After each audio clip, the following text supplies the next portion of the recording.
پارہ نمبر 2 آیت نمبر 229 اعوذ باللہ من الشیطان الرجیم بسم اللہ الرحمن الرحیم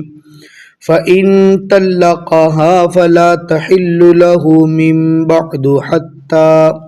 حَتَّى تَنْكِحَ زَوْجًا غَيْرَهُ فَإِن طَلَّقَهَا فَلَا جُنَاحَ عَلَيْهِمَا أن يتراجعا إن ظنا أن يقيما حدود الله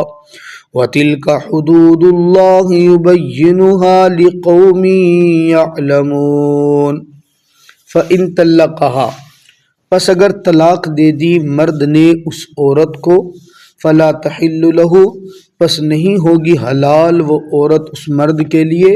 من بعد اس کے بعد حتیٰ تنکیحہ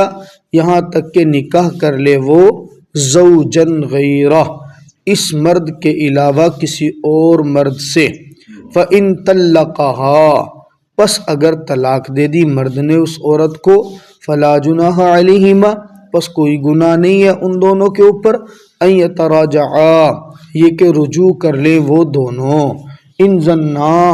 اگر وہ دونوں گمان رکھتے ہوں ان یقیما حدود اللہ یہ کہ قائم رکھ سکیں گے وہ دونوں اللہ کی حدود کو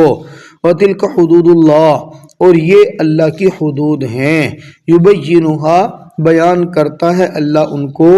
لقوم یعلمون ایسی قوم کے لیے جو جانتی ہے۔ پیچھے الطلاق مرتان رکو نمبر 12 میں 2 طلاقوں کا تذکرہ اللہ رب العزت نے فرمایا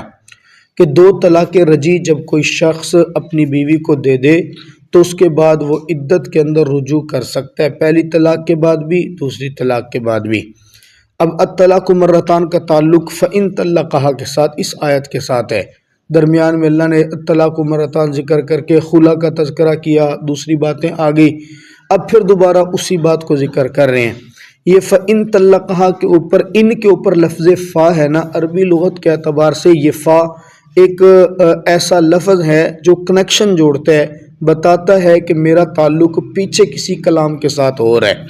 تو اس کا تعلق پیچھے الطلاق مرتان کے ساتھ ہے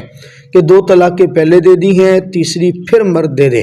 اب تیسری طلاق کے بعد عورت مرد کے لیے بالکل حلال نہیں رہے گی،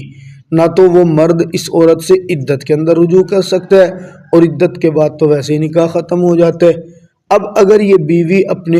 خامند کے پاس یا خامند اپنی اسی بیوی کو رکھنا چاہتا ہے تو اس کے لیے پھر چند شرائط ہیں۔ پہلی شرط یہ ہے کہ عورت اس پہلی طلاق کی عدت گزارے، دوسری شرط کسی اور مرد سے نکاح کرے،